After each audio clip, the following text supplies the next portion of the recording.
Voltamos para o último bloco do programa de hoje. Estamos conversando sobre anistia com o secretário nacional de Justiça do Ministério da Justiça, Paulo Abrão Pires Júnior. Secretário, o senhor participou ainda no governo passado da elaboração do projeto de lei que cria a Comissão Nacional da Verdade, hoje em tramitação na Câmara dos Deputados. Qual o verdadeiro objetivo desse projeto e o que se pode esperar das discussões no Congresso Nacional? Eu espero que o Congresso perceba que a aprovação da Comissão da Verdade é um bem para o país.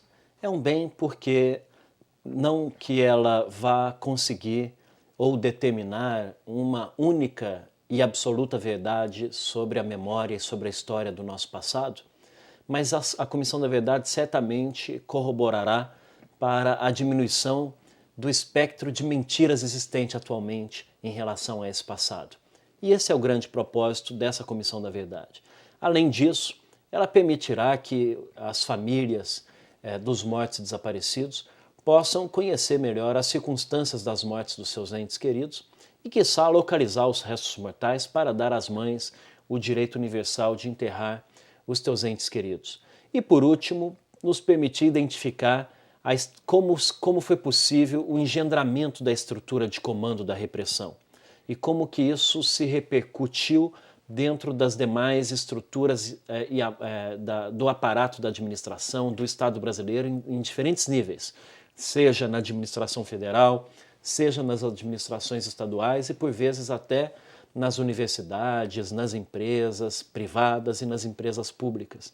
Aí nós poderemos, a partir do relatório final dessa Comissão da Verdade, distribuí-lo amplamente para as escolas, para as universidades, deixar esse registro da história, poder homenagear a memória dos que lutaram pela democracia no país e, com isso, ter a certeza de que vivemos um país um pouco menos injusto e um país atencioso com a questão dos direitos humanos. Essa é a grande vertente da Comissão da Verdade.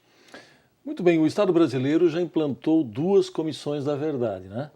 A de mortos e desaparecidos, que foi constituída há 15 anos, e a da anistia, criada há 10 anos e que foi presidida pelo senhor. Qual o maior obstáculo para a apuração da verdade em casos de violência contra os direitos humanos? Os entraves jurídicos ou os entraves políticos? É fato, as 2 comissões de reparação criadas pelo presidente Fernando Henrique, elas foram comissões de verdade também.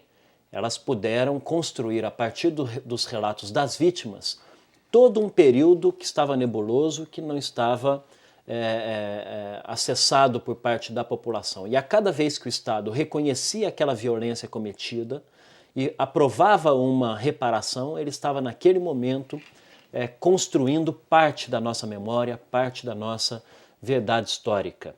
Eu penso que os principais obstáculos hoje para a construção da verdade, eles são não somente jurídicos, porque afinal de contas, enquanto que a verdade administrativa está sendo construída pelas comissões de reparação, a verdade judicial está sendo impedida de ser construída na medida em que o Poder Judiciário se nega a apurar as violações, seja no plano civil, seja no plano criminal, das ações interpostas pelas vítimas da ditadura militar, mas também no plano político, quando setores da sociedade brasileira ainda permanecem em estado de negacionismo histórico, né? Um estado de negação das torturas, de negação das violações, de negação das perseguições, ou, pior ainda, de justificação dessas violências, como se elas pudessem ser cometidas pelo simples fato de que cidadãos assumiram para si a incumbência de lutar contra um regime ilegítimo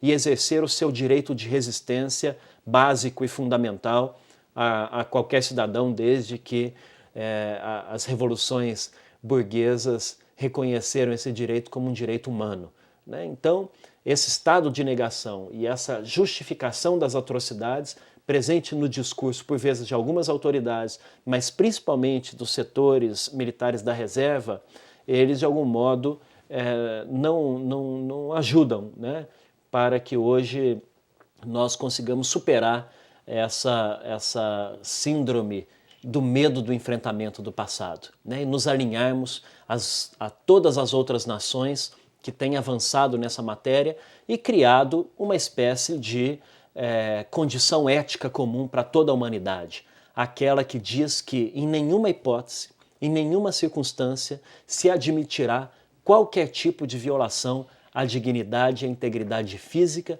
e psicológica dos homens. E quando isso ocorrer, e seja onde for, quando aquele homem estiver sendo violado, aquela violação será uma violação a toda a humanidade. E essa é uma questão que importa a toda a humanidade.